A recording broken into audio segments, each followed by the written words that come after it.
दोस्तों, होली की अग्नि में ये 5 चीजें भूलकर भी कभी मत डालना। इससे उल्टा आप पर गरीबी आ सकती है, घर में कंगाली आ सकती है। होली के दिन इस तरह पूजा कभी ना करें।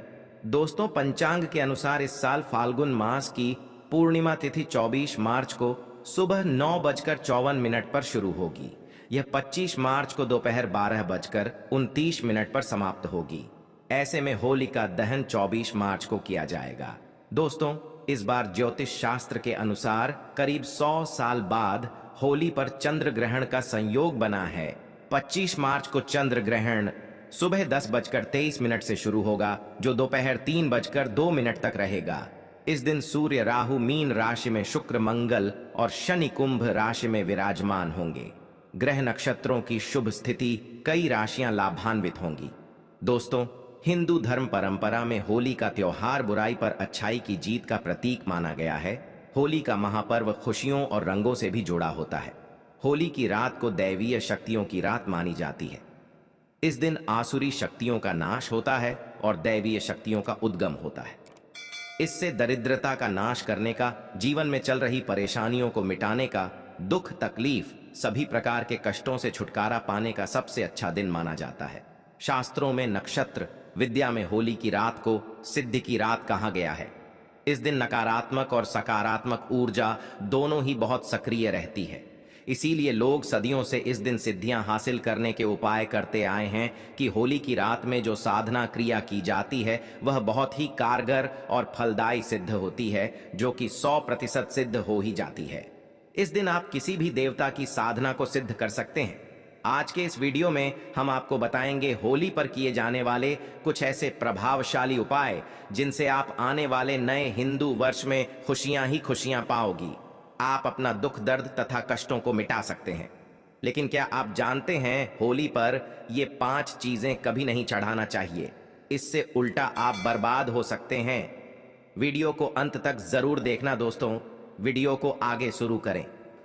दोस्तों, शास्त्रों के अनुसार माना जाता है कि होलिका दहन पर होली की अग्नि में टूटा हुआ गन्ना नहीं अर्पित करना चाहिए, ना ही खराब गन्ना अर्पित करना चाहिए। इससे उल्टा आप पर होली मैया का श्राप लग सकता है। टूटा हुआ गन्ना पूजा पाठ में इस्तेमाल नहीं किया जाता। इससे होली माता जाते जाते आपको श्राप दे सकती है। आपके घर में गरीबी का वास हो सकता है। शास्त्रों में माना जाता है कि जब होली का दहन होता है तब होली की अग्नि में पवित्र चीजों को ही डालना चाहिए। जब आप अग्नि में गन्ना डालें तो गन्ने के ऊपर हरे हरे पत्ते जरूर होना चाहिए, क्योंकि पूजा पाठ में अधूरी चीजें इस्तेमाल नहीं की जाती। अधूरी चीजें इस्तेमाल करने से ही अधूरा ही फल प्राप्त होगा। इसीलिए गन्ना साबुत होना चाहिए, टूटा हुआ बिल्कुल भी ना हो। हमेशा याद रखें, होलिका दहन से ठीक पहले गन्ना घर में अवश्य लेकर आएं और गन्ने की संख्या 2 या फिर 5 या फिर 7 संख्या होना चाहिए। दोस्तों, होली की पवित्र अग्नि में पानी वाला नारियल नहीं चढ़ाना चाहिए। इससे आप पाप के भागीदार बन सकते हैं। हमेशा सूखा नारियल होली की अग्नि में अर्पित करना चाहिए। पानी वाला नारियल अग्नि के अंदर भूल कर भी ना डालें। होलिका दहन में सूखा नारियल ही डालना चाहिए, जो हम आपको दिखा रहे हैं। इस नारियल को अग्नि में डालने से पहले इस पर पूरे परिवार का हाथ अवश्य लगा लें। इसे होली माता जाते जाते आपको धन से मालामाल तथा आपके गरीबी को साथ ले जाएंगी। पानी वाला नारियल आप पूजा के दौरान फोड़ सकते हैं, लेकिन अग्नि में कभी मत डालना। सूखा नारियल अग्नि में डालने से होली माता आपकी सभी परेशानियां को अपने साथ ले जाती है और अग्निदेव भी प्रसन्न हो जाते हैं। दोस्तों, माना जाता है कि होली माता को घर का भोग अति प्रिय है। अगर आपने अपने घर में जो भी बनाया है वो होली माता को अवश्य अर्पित करें। लेकिन याद रहे, गुजिया चढ़ाते समय देख ले कि गुजिया की संख्या 3 नहीं होनी चाहिए। या तो 2 चढ़ा दें या फिर 5 या 11 और 21 चढ़ा सकते हैं, लेकिन गुजिया की संख्या 3 नहीं होनी चाहिए। ऐसे में 1 की संख्या में गुजिया भी नहीं चढ़ाना चाहिए।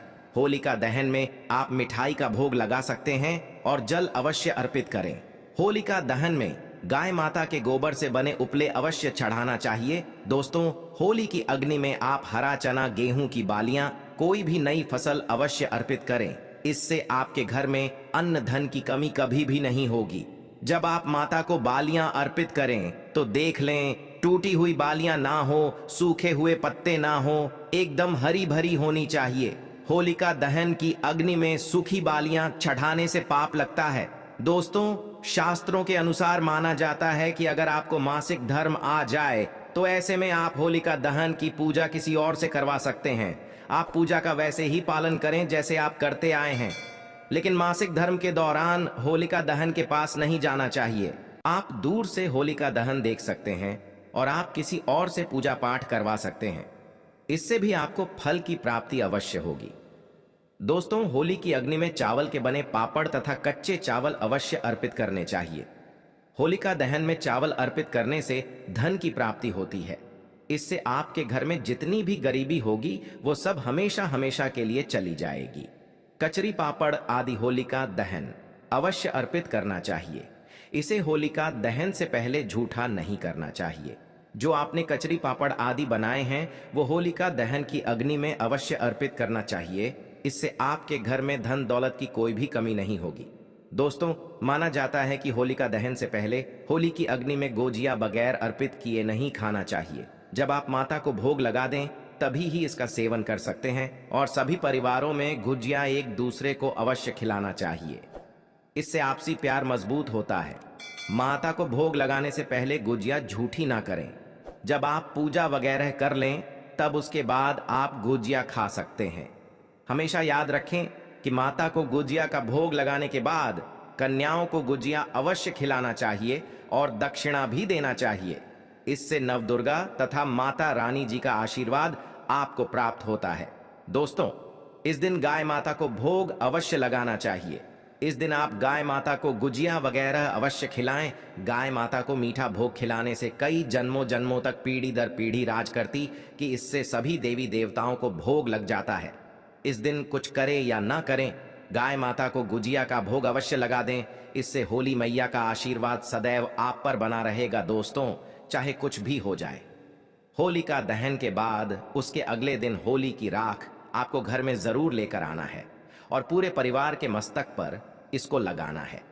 इस राख को आप काले कपड़े में बांधकर हमेशा घर में संभाल कर रखें और छोटे बच्चों के मस्तक पर इसे तब लगाएं जब उन्हें नजर दोष लग जाए। इससे नजर दोष आपके बच्चे के आसपास भी नहीं भटकेगा।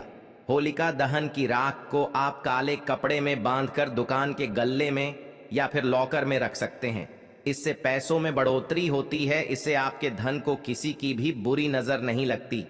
होली की राख से आप बहुत कुछ कर सकते हैं जिससे आपके घर में धन दौलत सुख समृद्धि की प्राप्ति तथा नकारात्मक ऊर्जा नष्ट की जा सकती है। दोस्तों, माना जाता है कि होली के दिन सफेद चीज कभी किसी से नहीं लेना चाहिए। इस दिन टोने टोटके प्रभावशाली माने गए हैं। इस दिन सबसे ज्यादा टोने टोटके किए जाते हैं। सफेद चीज में आपके ऊपर कोई काला जादू कर सकता है। होली के दिन आप सफेद चीज भूल कर भी किसी से मत लेना। दोस्तों, वेद पुराण के अनुसार माना जाता है कि होली खुशियों की सौगात लेकर आती है, प्यार का प्रतीक मानी गई है। होली ऐसे में इस दिन मांस मदिरा का सेवन नहीं करना चाहिए। जो व्यक्ति होली पर मांस मदिरा का सेवन करता है तो उसकी अगली योनि कुत्ते को प्राप्त हो जाती है। ऐसा मनुष्य पीढ़ी दर पीढ़ी नरक की यात्रा भोगता है। शास्त्रों के अनुसार माना जाता है कि भगवान श्री कृष्ण जी को होली का पर्व अति प्रिय है। इसीलिए इस दिन कोई भी ऐसा कार्य नहीं करना चाहिए जिससे भगवान कृष्ण जी क्रोधित हो जाएंगे। होली पर गाली नहीं देना चाहिए, स्त्री का अपमान नहीं करना चाहिए, इस समय बिस्तर छोड़ देना चाहिए। होली के दिन ज्यादा सोना नहीं चाहिए। होली के दिन पवित्र पर्वत पर सहवास नहीं करना चाहिए। इस दिन स्त्री से दूर रहें। पुराणों के अनुसार माना जाता है कि इस दिन होली अवश्य खेलना चाहिए। होली का रंग कई नकारात्मकता को अपने आप नष्ट कर देता है। इसीलिए जो मनुष्य सच्चे दिल से होली खेलता है उसके ऊपर होली मैया का आशीर्वाद सदैव बना रहता है। होली एक पवित्र त्योहार है। इसे अपवित्र करने वाला व्यक्ति सदियों तक भगवान श्री कृष्ण जी के श्राप का भागी बना रहता है। इसीलिए होली का पर्व सच्चे दिल से तथा सच्ची श्रद्धा के साथ ही मनाना चाहिए। दोस्तों, अब बात करने वाले हैं कि आपको होली के दिन कौन सी 4 चीज जरूर लानी चाहिए, जिसे लाने से न केवल आपके जीवन में होगी धन की वर्षा, बल्कि आपके जीवन के सभी दुख दर्द और कष्ट संकट दूर हो जाएंगे और आप हो जाएंगे धन से माला माल। दोस्तों, होली के दिन इन 4 चीजों को लाना ना भूले। मात्र ये 4 चीजें होली के दिन लाने से आपके जन्म जन्मांतर की गरीबी मिट जाएगी। दोस्तों, वास्तुशास्त्र में कुछ ऐसी चीजों के बारे में बताया गया है जिसे होली से पहले घर पर लाना बहुत ही शुभ होता है। इसलिए होली से पहले आप अपने घर पर इन चीजों को जरूर लाएं। आप इन चीजों को होली के बीच इन चीजों की खरीदारी कर सकते हैं। इससे माता लक्ष्मी जी की कृपा बनी रहेगी और पूरे साल आपके घर में सुख समृद्धि होगी। चलिए जानते हैं इन चीजों के बारे में। दोस्तों, नंबर 1, तोरण। हिंदू धर्म में तोरण या बंधनवार को बहुत ही शुभ माना जाता है। पर्व, त्योहार और शुभ मांगलिक कार्यों के दौरान मुख्य द्वार पर तोरण लगाए जाते हैं। मान्यता है कि इससे नकारात्मक ऊर्जा खत्म होती है और घर पर सकारात्मक ऊर्जा का प्रवेश होता है। घर के मुख्य द्वार पर तोरण लगाने से माता लक्ष्मी जी का आगमन भी घर पर होता है। ऐसे में आप होलाष्टक से लेकर होली तक अपने घर के मुख्य द्वार पर तोरण जरूर लगाएं। दोस्तों, नंबर 2, बांस का पौधा। वास्तुशास्त्र में बैम्बू ट्री या बांस के पौधे को सकारात्मक ऊर्जा का सबसे अच्छा स्रोत माना जाता है। होली से पहले ही आप अपने घर पर बैम्बू ट्री जरूर लाएं। इससे सभी नेगेटिविटी दूर हो जाएगी और आपके घर की सुख समृद्धि में वृद्धि होगी। दोस्तों, नंबर 3, चांदी का सिक्का। होली की खरीदारी करने के दौरान एक चांदी का सिक्का भी जरूर खरीदें। चांदी के सिक्के की पूजा कर इसे लाल या पीले रंग के कपड़े में बांधकर तिजोरी में रखें। ऐसा करने से आपकी आर्थिक परेशानी दूर होती है। दोस्तों, नंबर 4, कछुआ। वास्तुशास्त्र और सनातन धर्म में कछुए को पवित्र और धातु को शुभ माना जाता है। ऐसे में होली पर आप धातु से बना कछुआ भी घर के लिए ला सकते हैं। हालांकि शुभता के लिए आपको इस बात का ध्यान रखना है कि कछुए की पीठ पर श्रीयंत्र या कुंबेर यंत्र लिखा हो। इस तरह के धातु कछुए को घर लाकर इसे आप पूजा स्थल पर भी स्थापित कर सकते हैं। मान्यता है कि इससे माता लक्ष्मी जी का वास आपके घर पर होता है। दोस्तों, उम्मीद करता हूं आप